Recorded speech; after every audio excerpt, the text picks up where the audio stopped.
Hey guys, and welcome to this week of Beck's Book Club, the Wednesday chapter. We're going to be reading chapter 3, The Hiding of the Secret. The cool, sweet air in the garden, blowing freshly over Sarah's face, seemed to calm the violence of her agitation. She turned down a side walk which led to a terrace and overlooked the church of the neighboring village. The daylight out of doors was clear already. The misty auburn light that goes before sunrise was flowing up peacefully and lovely behind a line of black-brown moorland over all the eastern sky. The old church, with the hedge of myrtle and fuchsia growing round the little cemetery in all the luxuriance which is only seen in Cornwall, was clearing and brightening to view, almost as fast as the morning fermented itself. Sarah leaned her arms heavily on the back of a garden seat and turned her face toward the church.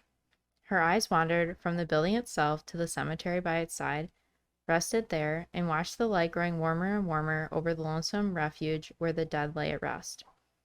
"Oh, my heart," she said. "What must it be made of not to break?" She remained for some time, leaning on the seat, looking sadly towards the churchyard, and pondering over the words which she had heard Captain Treverton say to the child. They seemed to connect themselves as everything else now appeared to connect itself in her mind, with the letter that had been written on Miss Treverton's deathbed. She drew it from her bosom once more and crushed it up angrily in her fingers. "Still in my hands, still not seen by any eyes but mine," she said, looking down at the crumbled pages. "Is it all my fault? If she was alive now, if she had seen what I saw, if she could have heard what I heard in the nursery, could she expect me to give him the letter?" Her mind was apparently steadied by the reflection which her last words expressed. She moved away thoughtfully from the garden seat and crossed the terrace, descended some wooden steps, and followed a shrubbery path which led round by a winding track from the east to the north side of the house. This part of the building had been uninhabited and neglected for more than half a century past. In the time of Captain Treverton's father, the whole range of the north rooms had been stripped of their finest pictures and their most valuable furniture, to assist in redecorating the west rooms, which now formed the only inhabited part of the house, and which were amply sufficient for the accommodation of the family and of any visitors who came to stay with them. The mansion had originally been built in the form of a square, and had been strongly fortified. Of the many defenses of the place, but one now remained, a heavy low tower, from which, and from the village near, the house derived its name of Porthenga Tower. Standing at the southern extremity of the west front, the south side itself consisted of stables and outhouses, with a ruinous wall in front of them, which, running back eastward at right angles, joined the north side and so completed the square which the whole outline of the building represented. The outside view of the range of north rooms from the weedy, deserted garden below showed plainly enough that many years had passed since any human creature had inhabited them. The window panes were broken in some places and covered thickly with dirt and dust in others. Here the shutters were closed, there they were only half opened. The untrained ivy, the rank vegetation growing in fissures of the stone work, the festoons of spider webs, the rubbish of wood, bricks, plaster, broken glass, rags, and strips of soiled cloth, which lay beneath the windows, all told the same tale of neglect. Shadowed by its position, this ruinous side of the house had a dark, cold, wintry aspect even on the sunny August morning when Sarah Leeson strayed into the deserted north garden. Lost in the labyrinth of her own thoughts, she moved slowly past flower beds long since rooted up and along the gravel walks overgrown by weeds. Her eyes wandered mechanically over the prospect, her feet mechanically carrying her on wherever there was a trace of a footpath, led where it might. The shock which the words spoken by her master in the nursery had communicated to her mind, and had set her whole nature, so to speak, at bay, and had roused in her, at last, the moral courage to arm herself with a final and desperate resolution. Wandering more and more slowly along the pathways of the forsaken garden, as the course of her ideas withdrew her more and more completely from all outward things, she stopped insensibly on an open patch of ground, which had once been a well-kept lawn, and which still commanded a full view of the long range of uninhabited north rooms. "What binds me to give the letter to my master at all?" she thought to herself, smoothing out the crumpled paper dreamily in the palm of her hand. "My mistress died without making me swear to do that. Can she visit on me from the other world if I keep the promises I swore to observe and do no more? May I not risk the worst that can happen, so long as I hold religiously to all that I undertook to do on my oath? She paused, here in reasoning with herself, her superstitious fears still influencing her out of doors in the daylight as they had influenced her in her own room in the time of darkness. She paused, then fell to smoothing the letter again, and began to recall the terms of solemn engagement which Miss Treverton had forced her to contract. What had she actually bound herself to do? Not to destroy the letter, not to take it away with her if she left the house. Beyond that, Miss Treverton's desire had been that the letter should be given to her husband. Was that last wish binding on the person to whom it had been confided? Yes.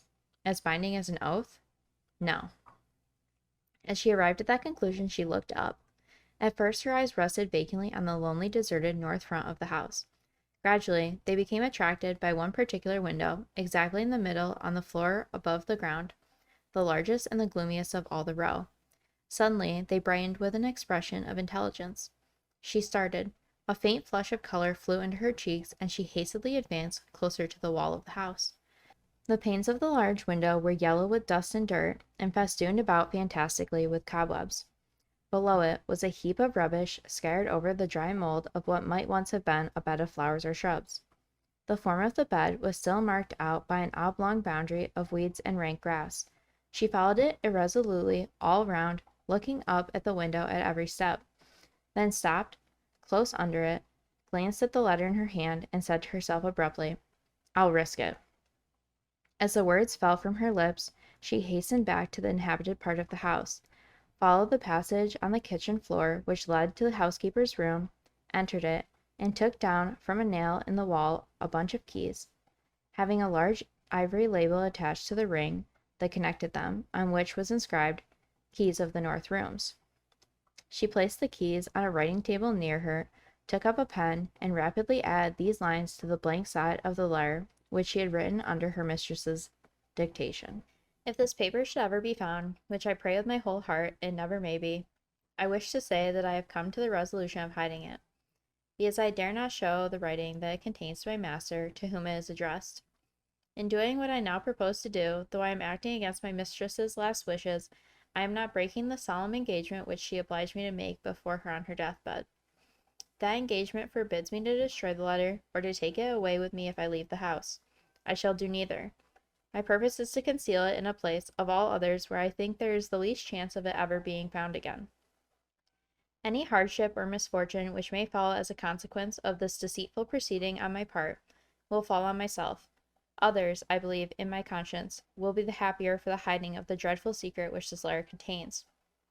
She signed those lines with her name, pressed them hurriedly over the blotting pad that lay with the rest of the writing materials on the table, took the note in her hand, after first folding it up, and then snatching at the bunch of keys, with a look all around her as if she dreaded being secretly observed, left the room.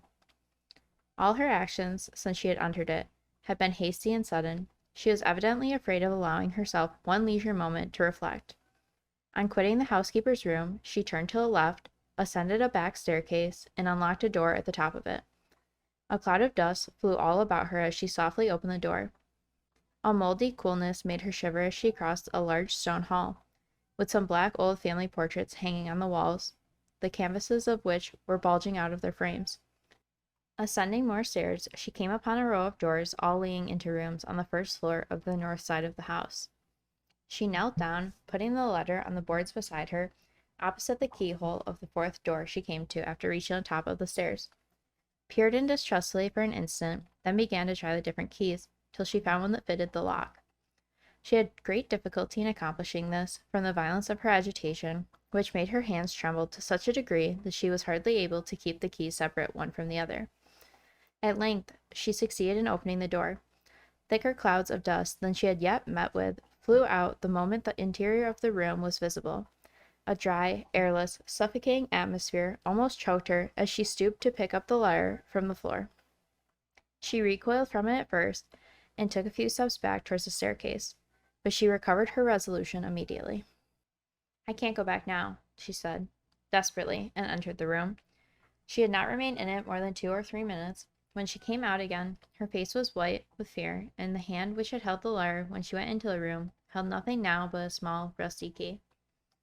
After locking the door again, she examined the large bunch of keys which she had taken from the housekeeper's room, with closer attention than she had yet bestowed on them. Besides the ivory label attached to the ring that connected them, there were smaller labels of parchment tied to the handles of some of the keys to indicate the rooms to which they gave admission. The particular key which she had used had one of these labels hanging to it. She held the little strip of parchment close to the light and read on it, in written characters faded by time, "The Myrtle Room." The room in which the letter was hidden had a name then, a prettily sounding name that would attract most people and keep pleasantly in their memories, a name to be distrusted by her after what she had done on that very account. She took her houselight from its usual place in the pocket of her apron, and, with the scissors which it contained, cut the label from the key. Was it enough to destroy that one only?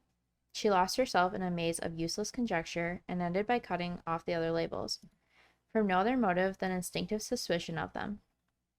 Carefully gathering up the strips of parchment from the floor, she put them, along with the little rusty key which she had brought out of the Myrtle Room, in the empty pocket of her apron. Then, carrying the large bunch of keys in her hand, and carefully locking the door that she had opened on her way to the north side of Porthega Tower, she retraced her steps in the housekeeper's room, entering it without seeing anybody, and hung up the bunch of keys again on the nail in the wall. Fearfully, as the morning hours wore on, of meeting with some of the female servants, she next hastened back to her bedroom.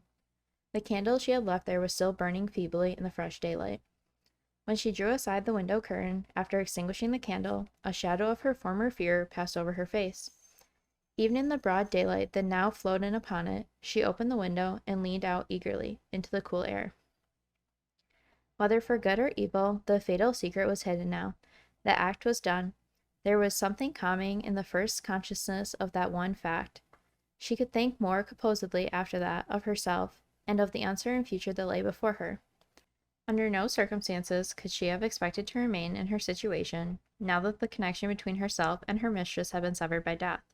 She knew that Miss Treverton, in the last days of her illness, had earnestly recommended her maid to Captain Treverton's kindness and protection, and she felt assured that the wife's last entreaties in this, as in all other instances, would be viewed as the most sacred of obligations by the husband. But could she accept the protection and kindness at the hand of the master whom she had been accessory to deceiving, and whom she had now committed herself to deceiving still? The bare idea of such baseness was so revolting that she accepted, almost with a sense of relief, the one sad alternative that remained, the alternative of leaving the house immediately. And how was she to leave it? By giving formal warning, and so exposing herself to questions which would be sure to confuse and terrify her? Could she venture to face her master again, after what she had done, to face him, when his first inquiries would refer to her mistress, when he would be certain to ask her for the last mournful details, for the slightest word that had been spoken during the death scene that she alone had witnessed? She started to her feet as the certain consequences of submitting herself to that unendurable trial all crowded together warningly on her mind, took her cloak from its place on the wall, and listened at her door in sudden suspicion and fear. Had she heard footsteps? Was her master sending for her already?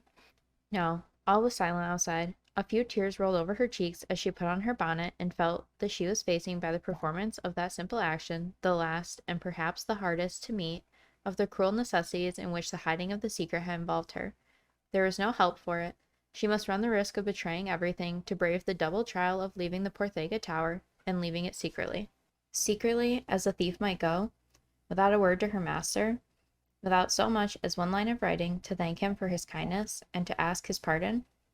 She had unlocked her desk, and had taken from it her purse, 1 or 2 letters, and a little book of Weasley's hymns, before these considerations occurred to her. They made her pause in the act of shutting up the desk. "Shall I write?"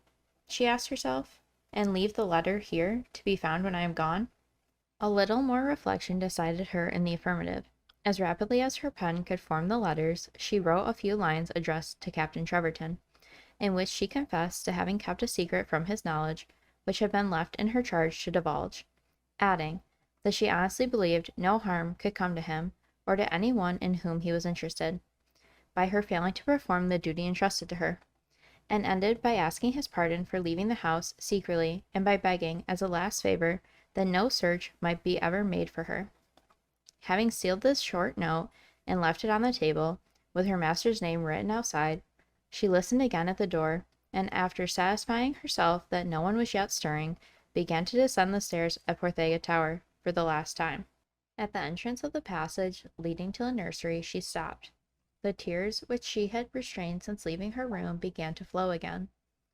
Urgent as her reasons now were for effecting her departure without a moment's loss of time, she advanced, with the strangest inconsistency, a few steps toward the nursery door.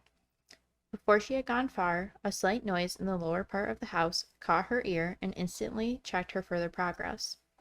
While she stood doubtful, the grief at her heart, a greater grief than any she had yet betrayed, rose irresistibly to her lips, and burst from them in one deep, gasping sob.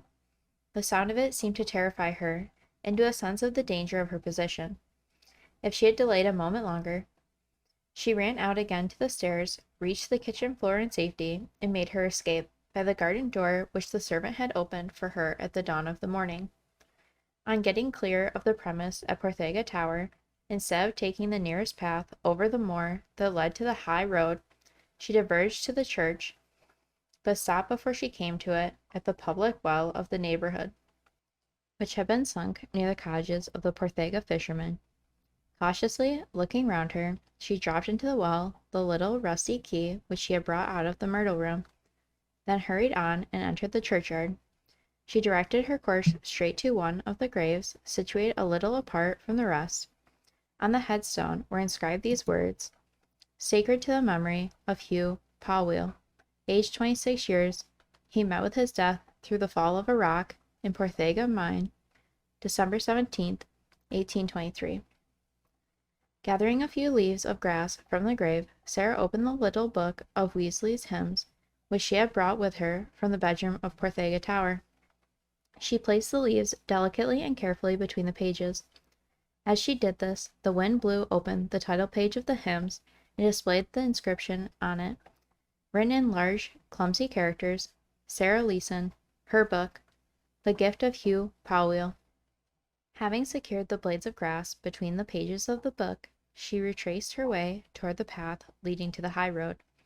Arrived on the moor, she took out of her apron pocket the parchment labels that had been cut from the keys, and scattered them under the furze bushes. "Gone," she said, "as I am gone. God help and forgive me. It is all done and over now." With those words, she turned her back on the old house and the sea view below it, and followed the moorland path on her way to the high road. 4 hours after Captain Treverton desired one of the servants at Porthega Tower to inform Sarah Leeson that he wished to hear all she had to tell him of the dying moments of her mistress. The messenger returned with looks and words of amazement, and with the letter that Sarah had addressed to her master in his hand. The moment Captain Treverton had read the letter, he ordered an immediate search to be made after the missing woman. She was so easy to describe and to recognize by the premature grayness of her hair, by the odd, scared look in her eyes, and by her habit of constantly talking to herself, that she was traced with certainty as far as Truro. In that large town, the track of her was lost, and never recovered again. Rewards were offered, the magistrates of the district were interested in the case, all the wealth and power could do to discover her was done, and done in vain. No clue was found to suggest a suspicion of her whereabouts, or to help in the slightest degree toward explaining the nature of the secret at which she had hinted in the letter. Her master never saw her again, never heard of her again, after the morning of the 23rd of August, 1829. So that's going to be the end of Book 1, Chapter 3. As always, thanks for listening. Our next chapter will be released on Sunday. And if you would like to chat with us about the details of this chapter, feel free to join us at Beck's Book Club on Facebook.